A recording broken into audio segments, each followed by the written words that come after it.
இறை இயேசுவில் பிரியமுள்ள மாதா தொலைக்காட்சியின் அனைத்து நிகழ்ச்சிகளையும் ஆவலோடு பார்த்து கொண்டிருக்கிற அன்பு நேயர்கள் அனைவருக்கும் இனிய இரவு வணக்கம். இந்த நாள் உங்களுக்கு ஓர் இனிய நாளாக அமைந்திருக்கும் என்று நினைக்கிறேன்.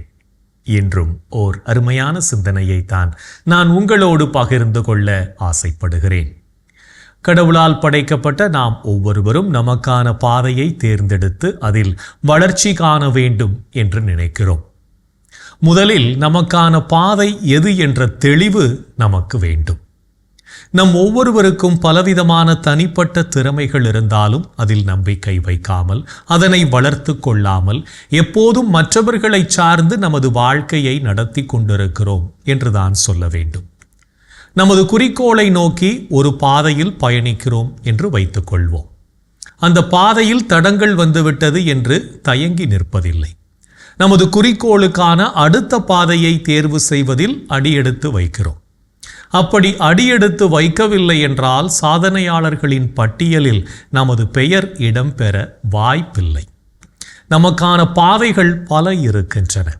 அந்த பாதையை தேர்வு செய்து வாழ்வில் வசந்தத்தை நோக்கி பயணிக்க வேண்டியது நமது கடமை என்பதை உணர்ந்தவர்களாய் வாழ்வோம்.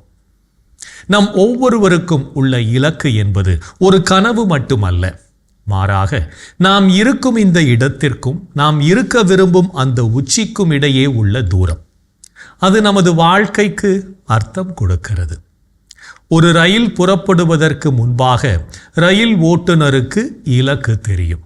ஒரு கப்பல் பயணிக்க தொடங்கும் முன்பாக மாலுமிக்கு கரை தெரியும். அதுபோல நமது வாழ்க்கை பயணத்தில் நாம் வெற்றி எனும் கரையை அடைய வேண்டுமென்றால் நமக்கு ஒரு உறுதியான இலக்கு அவசியம் என்பதை புரிந்து கொள்வோம். நமது இலக்குகள் சவால்கள் நிறைந்ததாக இருக்க வேண்டும். அதுவே நமக்கான அடையாளமாகவும் அமைய வேண்டும். நமக்கு பலவித ஆசைகள் இருக்கலாம். ஆனால் நாம் எதை நோக்கி ஓடப்போகிறோம் என்ற தெளிவு இருந்தால் மட்டுமே நாம் உழைத்து அதன் வீரியத்தை அதிகரிக்க முடியும். மலை உச்சியை அடைவதற்கு ஒரு நாள் போதாது. ஒவ்வொரு அடியாக எடுத்து வைத்து மேலே செல்ல வேண்டும். எனவே இன்று நாம் செய்யும் சிறிய செயல் நாளைய பெரிய வெற்றியாக மாறும் என்பதை நமது மனதில் கொண்டு செயல்படுவோம். லெனின் 17வது வயதில் கைது செய்யப்பட்டு காவல் நிலையத்திற்கு கொண்டு வரப்பட்டார். லெனினிடம் போலீஸ் அதிகாரி, உன் அண்ணன் ஜார் மன்னருக்கு எதிரான தீவிரவாதத்தில் இறங்கியதால் தூக்கிலிடப்பட்டு உயிரிழந்தான். நீயும் ஏன் சுவரில் மோதி மண்டையை உடைத்துக் கொள்கிறாய் என்று கேட்டார். என் எதிரே சுவர் இருப்பது உண்மைதான். ஆனால் அது பலவீனமானது. முட்டினாலே உடைந்து போகும் என்றார் லெனின் கோபத்துடன். தீவிரவாதம், மக்கள் போராட்டம் போன்றவற்றை நசுக்கி விடுவோம். உன்னால் எதுவும் செய்ய முடியாது என்ற போலீஸ் அதிகாரியிடம் பாதை இல்லை என்று கலங்காதே, உருவாக்கு என புரட்சி இலக்கியங்கள் எனக்கு போதித்திருக்கின்றன என்று உறுதியுடன் சொன்னார். அப்படியே உருவாக்கவும் செய்தார். நாமும் நமக்கான பாதைகள் இல்லை என்று வருத்தப்படாது. நாமே பாதைகளை உருவாக்க முயற்சி செய்வோம். அதுவே நம்மை வெற்றியின் பாதைக்கு அழைத்துச் செல்லும் என்பதையும் நம் மனதில் பதிப்போம். இன்றைய தினத்தை எடுத்துக்கொள்வோம். இந்த நாள் முழுவதும் நாம் நமக்கான பாதையை தேர்வு செய்து வாழ்ந்தோமா என்று யோசித்து பார்ப்போம். மேலும் இந்த நாளில் நமது செயல்பாடுகள் எப்படிப்பட்டதாக இருந்தது என்று நம்மையே நாம் கேட்டு பார்ப்போம்.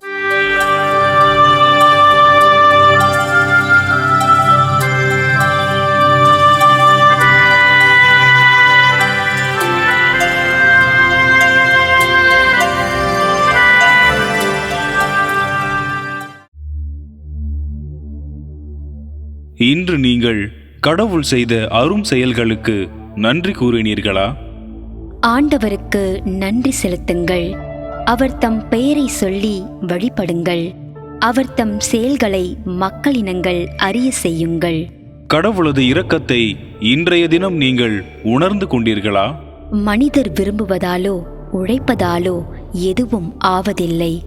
கடவுள் இரக்கம் காட்டுவதாலேயே எல்லாம் ஆகிறது. இன்று நீங்கள் அனைவருடனும் நல்ல நட்பு கொண்டு வாழ்ந்தீர்களா? நீங்கள் ஒரு மனத்தவராய் இருங்கள். உயர்வு மனப்பான்மை கொள்ளாமல் தாழ்நிலையில் உள்ளவர்களோடு நன்கு பழகுங்கள். நீங்கள் உங்களையே அறிவாளிகள் எனக் கருதி பெருமிதம் கொள்ள வேண்டாம். இன்று நீங்கள் மற்றவருக்கு பயன் தரக்கூடிய வார்த்தைகளை பேசினீர்களா? கெட்ட வார்த்தை எதுவும் உங்கள் வாய் நின்று வரக்கூடாது. கேட்போர் பயனடையும்படி தேவைக்கு ஏற்றவாறு அருள் வளர்ச்சிக்கேற்ற நல்ல வார்த்தைகளையே பேசுங்கள். இன்று நீங்கள் தூய ஆவியாரை பழித்துரைத்தீர்களா? கடவுளின் தூய ஆவியாருக்கு துயரம் வருவிக்காதீர்கள். மீட்பு நாளை முன்னிட்டு உங்கள் மீது பொறிக்கப்பட்ட முத்திரையாக அவர் இருக்கிறார்.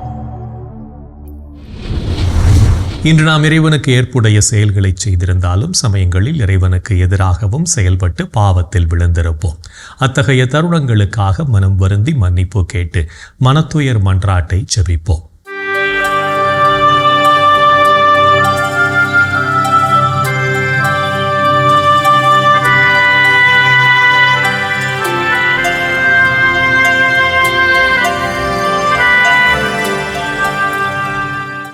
எல்லாம் வல்ல இறைவனிடமும் சகோதர சகோதரிகளே உங்களிடமும் நான் பாவி என ஏற்றுக்கொள்கிறேன்.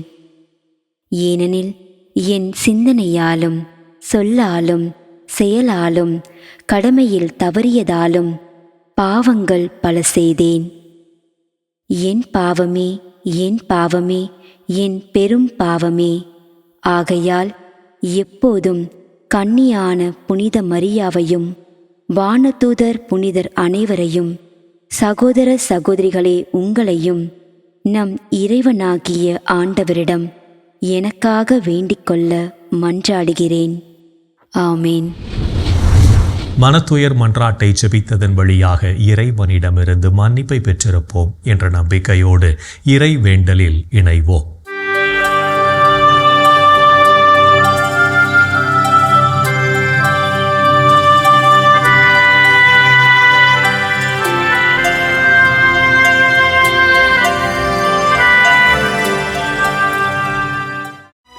இறைவா இறைவா எமக்கு துணை புரிய வாரும். ஆண்டவரே எமக்கு துணை புரிய விரைந்து வாரும். தந்தைக்கும் மகனுக்கும் தூய ஆவியார்க்கும் மாட்சி உண்டாவதாக.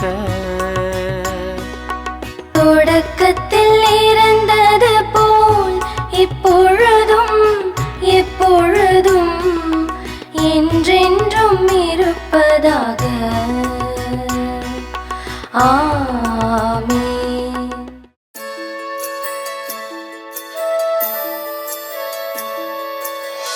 போயது பொழுது புகுந்தது இரவு, தூயனை உனது பொன்னடி தொழுதோ. நேயமையெல்லாம் ஏதமும் நீக்கி நீயமையாண்டு காத்தருளையா. கனவுகள் துயில் வழி காணுதல் வேண்டாம், கனவிருள் பூதமும் கண்ணுரல் வேண்டாம். சினமுறு பகைவர் முரணலாம் வெல்வார், ஈனமும் உடலில் அணுகிடாது அருள்வார். ஆதியம் தந்தாய் அருள் புரிவீரே, அமலன மகனே அருள் புரிவீரே. ஜோதியே உருவாம் தூயாவியாரே, தொழுதனம் உமதடி அருள் புரிவீரே. ஆமென் ஆமென் ஆமென்.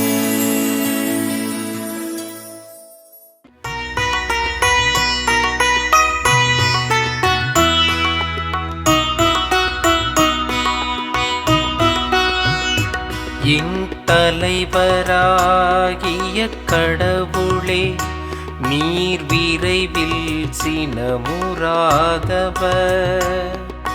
பேரன்பு கொண்டவர்.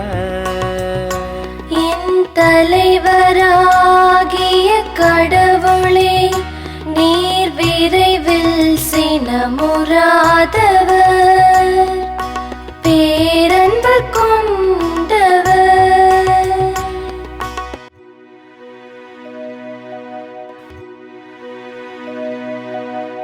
ஆண்டவரே, எனக்கு செவிசாய்த்து பதிலளியும். ஏனெனில் நான் எளியவனும் வறியவனும் மாவே. என் உயிரை காத்தருளும். ஏனெனில் உம் மீது நான் பற்றுடையவன். உம் அடியானை காத்தருளும். நீரே என் கடவுள், உம்மீது நான் நம்பிக்கை கொண்டுள்ளேன். என் தலைவரே, எம்மேல் இரக்கமாயிரும். ஏனெனில் நாள் முழுவதும் உம்மை நோக்கி மன்றாடுகிறேன். உம்மடியானின் மனதை மகிழச் செய்யும். என் தலைவரே, உம்மை நோக்கி என் உள்ளத்தை உயர்த்துகின்றேன். ஏனெனில் என் தலைவரே, நீர் நல்லவர், மன்னிப்பவர். உம்மை நோக்கி மன்றாடும் யாவருக்கும் பேரன்பு காட்டுபவர். ஆண்டவரே, என் வேண்டுதலுக்கு செவிகொடும். உம் உதவியை நாடும் என் கூக்குரலை கேட்டருளும். என் துன்ப நாளில் உம்மை நோக்கி மன்றாடுவேன். நீரும் எனக்கு பதிலளிப்பீர். என் தலைவரே, தெய்வங்களுள் உமக்கு நிகரானவர் எவருமிலர். உம் செயல்களுக்கு ஒப்பானவை எவையுமில்லை. என் தலைவரே, நீர் படைத்த மக்களினத்தார் அனைவரும் உம் திருமுன் வந்து உம்மை பணிவர். உமது பெயருக்கு மாட்சி அளிப்பர். ஏனெனில் நீர் மாட்சி மிக்கவர், வியத்தகு செயல்கள் புரிபவர். நீர் ஒருவரே கடவுள். ஆண்டவரே, உமது உண்மைக்கேற்ப நான் நடக்குமாறு உமது வழியை எனக்கு கற்பியும். உமது பெயருக்கு அஞ்சுமாறு என் நெஞ்சை ஒருமுகப்படுத்தும். என் தலைவரே, என் கடவுளே, என் முழு இதயத்தோடு உம்மை புகழ்வேன். என்றென்றும் உமது பெயரை மாட்சிப்படுத்துவேன். ஏனெனில் நீர் என் மீது காட்டிய அன்பு மிகப் பெரியது. ஆழமிகு பாதாளத்தினின்று என்னுயிரை விடுவித்தீர். இறைவா, சிறு குற்றோர் எனக்கெதிராய் எழுந்துள்ளனர். கொடியோர் கூட்டம் என் உயிரை பறிக்க பார்க்கின்றது. அவர்களுக்கு உம்மை பற்றிய நினைவே இல்லை. என் தலைவரே, நீரோ இரக்கமிகு இறைவன், அருள் மிகுந்தவர், விரைவில் சினமுறாதவர், பேரன்பும் சொல்லுறுதியும் பெரிதும் கொண்டவர். என்னை கண்ணோக்கி என் மீது இறங்கும். அடியானுக்கு ஆற்றலை தாரும். அடியாளின் மகனை காப்பாற்றும். நன்மைத்தனத்தின் அடையாளம் ஒன்றை எனக்கு காட்டியருளும். அதைக் கண்டு என் எதிரிகள் நாணுவார்கள். ஏனெனில் ஆண்டவராகிய நீர் தாமே எனக்கு துணை செய்து ஆறுதல் அளித்துள்ளீர். தந்தைக்கும் மகனுக்கும் தூய ஆவியார்க்கும் மாட்சி உண்டாவதாக. தொடக்கத்தில் இருந்தது போல் இப்பொழுதும் எப்பொழுதும் என்றென்றும் இருப்பதாக. ஆமென். என் தலைவராகிய கடவுளே, நீர் விரைவில் சினமுறாதவர், பேரன்பு கொண்டவர்.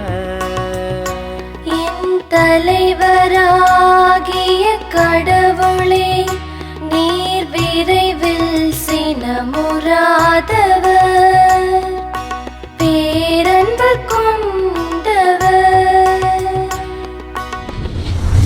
இறைவனின் உடனிருப்பு இந்த இரவு பொழுதிலும் நம்மை பாதுகாத்து வழிநடத்தும் என்ற நம்பிக்கையை இறைவேண்டலின் வழியாக பெற்றுக்கொண்ட நாம் இப்போது நாளைய வாசகங்களுக்கு செவிமடுப்போம்.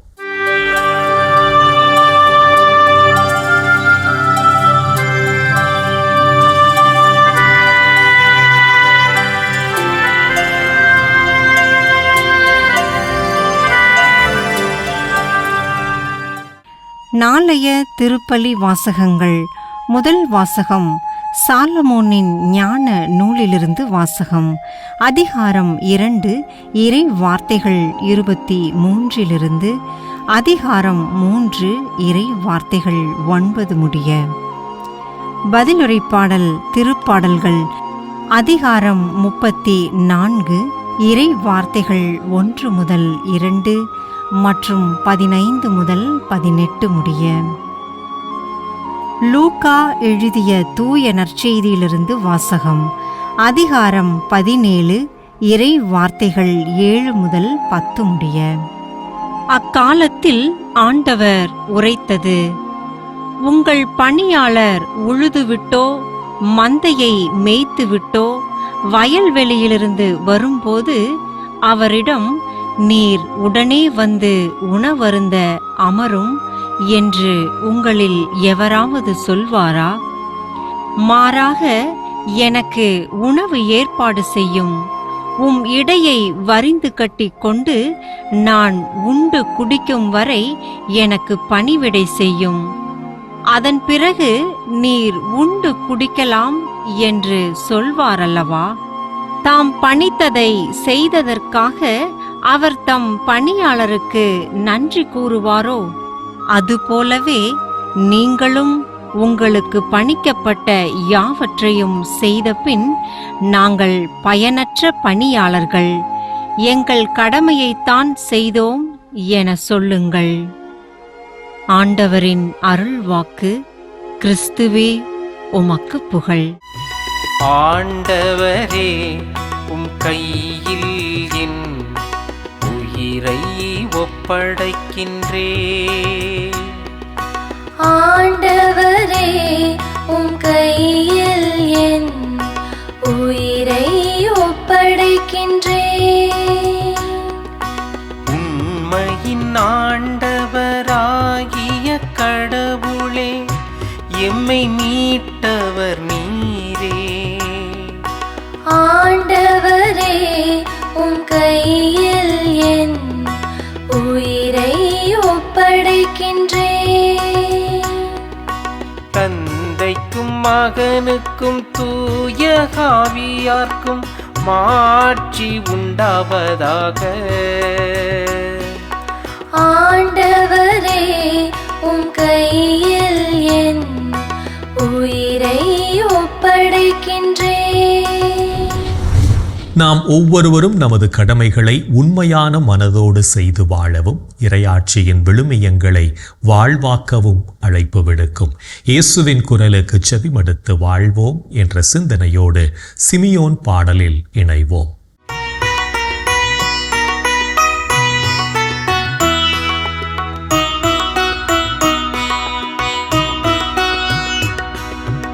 ஆண்டவரே, நாங்கள் விழித்திருக்கும் போது எங்களை காத்தருளும். நாங்கள் தூங்கும் போது எங்களை பாதுகாத்தருளும். இதனால் கிறிஸ்துவோடு விழித்திருந்து அவரோடு அமைதியில் இளைப்பாறுவோம். அவரோடு அமைதியில் இளைப்பாறுவோம். ஆண்டவரே, உமது சொற்படி உம்மடியான் என்னை இப்போது அமைதியுடன் போகச் செய்கின்றீர். ஏனெனில் மக்கள் அனைவரும் காணுமாறு நீர் ஏற்பாடு செய்துள்ள உமது மீட்பை என் கண்கள் கண்டு கொண்டன. இம்மீட்பே பிற இனத்தாருக்கு வெளிப்பாடு அருளும் ஒளி. இதுவே உம் மக்களாகிய இஸ்ரவேலுக்கு பெருமை, இஸ்ரவேலுக்கு பெருமை. தந்தைக்கும் மகனுக்கும் தூய ஆவியார்க்கும் மாட்சி உண்டாவதாக. தொடக்கத்தில் இருந்தது போல் இப்பொழுதும் எப்பொழுதும் என்றென்றும் இருப்பதாக. ஆமென். ஆண்டவரே, நாங்கள் விழித்திருக்கும் போது எங்களை காத்தருளும். நாங்கள் தூங்கும் போது எங்களை பாதுகாத்தருளும். இதனால் கிறிஸ்துவோடு விழித்திருந்து அவரோடு அமைதியில் இளைப்பாறுவோம். அவரோடு அமைதியில் இளைப்பாறுவோம். இறைவன் நம்மை ஒவ்வொரு நொடி பொழுதும் அற்புதமாய் வழிநடத்தி கொண்டிருப்பதை சிமியோன் பாடல் வழியாக உணர்ந்து ஜெபித்த நாம் இப்போது நாளைய புனிதரை பற்றி பார்க்கலாம்.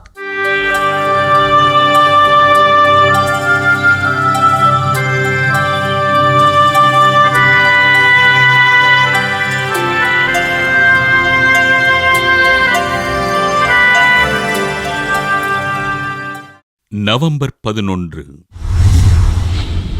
புனித மார்ட்டின். ஹங்கேரி என்று அழைக்கப்படும் அன்றைய பனோனிய நாட்டில் கிறிஸ்தவர் அல்லாத பெற்றோருக்கு கிபி 316ஆம் ஆண்டு பிறந்தார் மார்ட்டின். தன் 15வது வயதில் ரோமை சட்டத்திற்கு உட்பட்டு இராணுவத்தில் சேர்ந்த மார்ட்டின் பேரரசரின் பாதுகாவலராக பணி செய்தார்.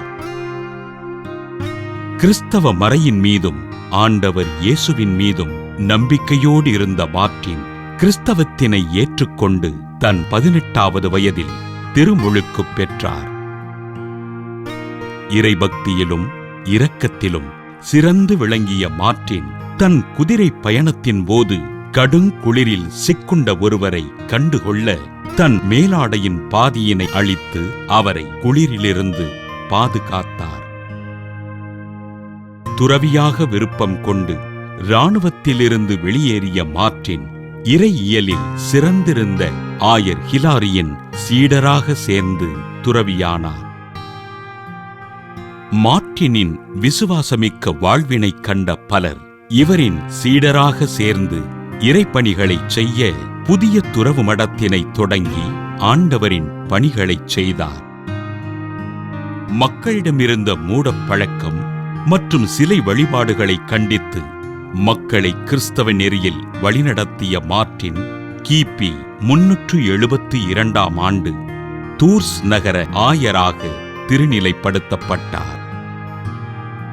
தூர்ஸ் நகருக்கு வெளியே குடிலமைத்து தங்கி தன் வாழ்வினை எளிமையாக வாழ்ந்த ஆயர் மேதகு மார்ட்டின் அவர்கள் கிபி 397ஆம் ஆண்டு நவம்பர் 11ஆம் நாள் விண்ணகமடைந்தார்.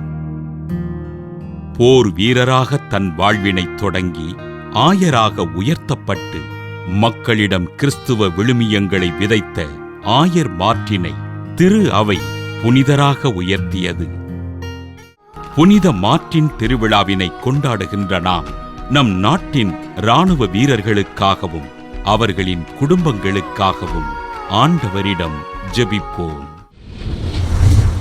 புனிதர்கள் ஒவ்வொருவரும் தங்கள் வாழ்க்கையின் மூலம் இறைவனுக்கு சான்று பகர்ந்து வாழ்ந்தவர்கள் என்பதை உணர்ந்தவர்களாய் நாமும் அவர்கள் வழியில் வாழ்ந்து இறை வழியில் பயணிப்போம் என்ற நம்பிக்கையோடு நாளைய தினம் நமது கோபத்தை குறைத்து கொள்ள முயற்சி செய்வோம்.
என் அன்பு சகோதரனே, சகோதரியே, கடவுளுடைய அளவிட முடியாத அன்பை, இரக்கத்தை, மன்னிப்பை சுவைத்து வாழ்கின்ற நாம் அந்த அற்புதமான கொடைகளுக்காய் நாம் கட்டாயம் நன்றி சொல்ல வேண்டும்.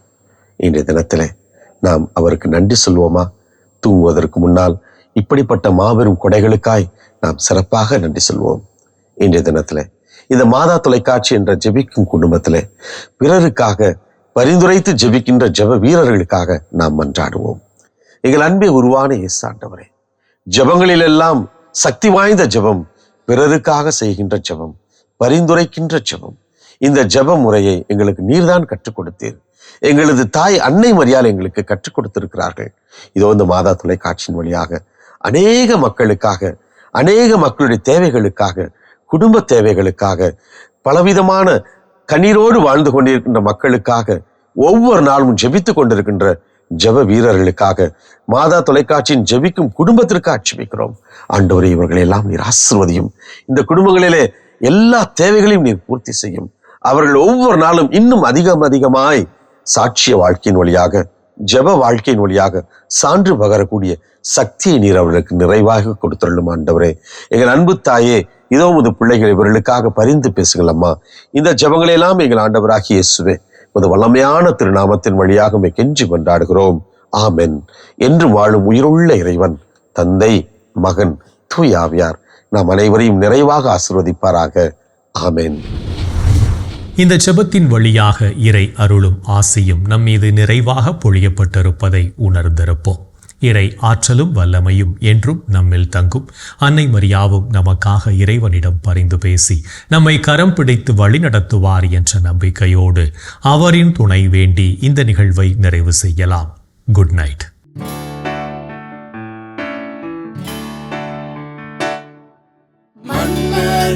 மீட்பரின் மாண்புய அன்னையே விண்ணகம் செல்ல திறந்த வாயிலே தன் கடல்